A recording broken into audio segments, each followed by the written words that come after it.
This alleged person who was there basically said Blake took over the movie, correct? Yeah. She basically just snuck the movie from Reed, who's in there, and was like, I'll get you the meeting with Barbara so you can maybe get it, but I'm going to be in it. Blake Lively's truth is coming out as fans are digging deep into her past after the lawsuit, and surprisingly, this isn't the first time she's overstepped her creative boundaries with Justin and tried to took over the control. From her infamous clashes on the set of the rhythm section to the high-stakes pressure of It Ends With Us, Blake's journey is a case study in the fine line between ambition and overreach. Let's start with the rhythm section, a film that was supposed to be Blake Lively's big moment.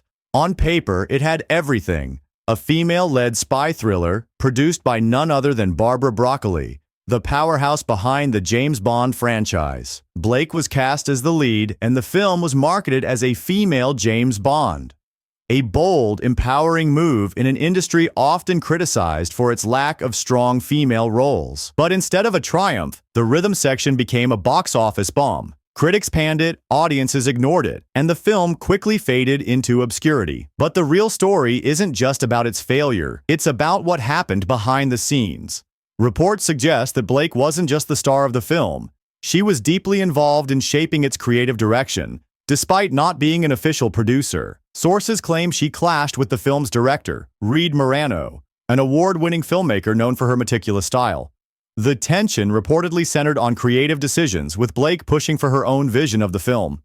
According to insiders, Blake's version ultimately won out, but at what cost? It kind of highlights that the film did flop, but it does have an interesting part about post-production. So there is a paragraph in here saying, then in post-production, I understand, the author understands that Morano, the director, who's the director of the film, Reed Morano, yeah. Lively and Eon all clashed on what the final product would be, with the latter's version winning out. Note, this wasn't a scenario like Will Smith in Bad Boys for Life. Lively wasn't a producer on rhythm section with a voice. The question is, was this a case of collaboration or a takeover? Blake's involvement went beyond typical star input, and while some see it as a sign of her passion and commitment, others view it as overstepping. The fallout from the rhythm section would set the stage for the next chapter in Blake's career, one defined by pressure, ambition, and the need for redemption. Here's where the story gets even more intriguing. Blake's involvement in the rhythm section didn't start on set. It began long before the camera started rolling. In interviews, Blake revealed how she stalked Reed Morano to get her on board. Yes, her words, not ours. Blake admitted to tracking Reed down, calling her agents repeatedly, and even driving 2 hours late at night to meet her at a random restaurant. She was determined to make this movie happen, even though Reed was initially committed to another project.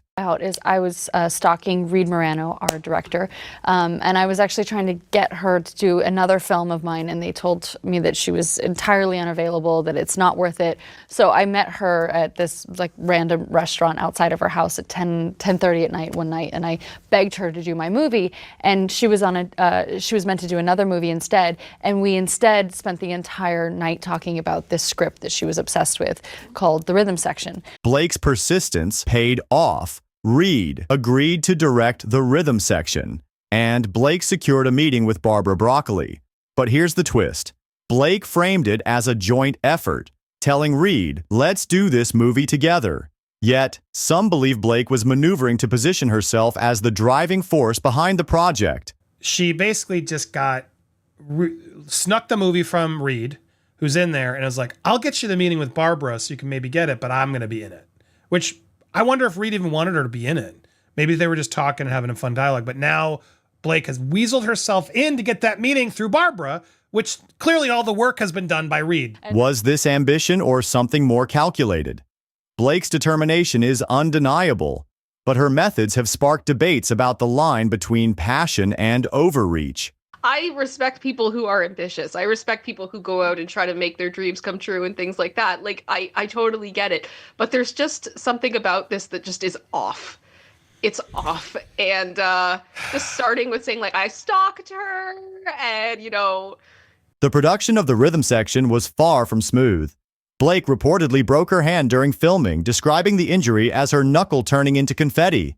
The set had to shut down while she recovered, adding to the chaos. And then there were the creative clashes. Reed Morano, known for her meticulous style, allegedly butted heads with Blake over the film's direction.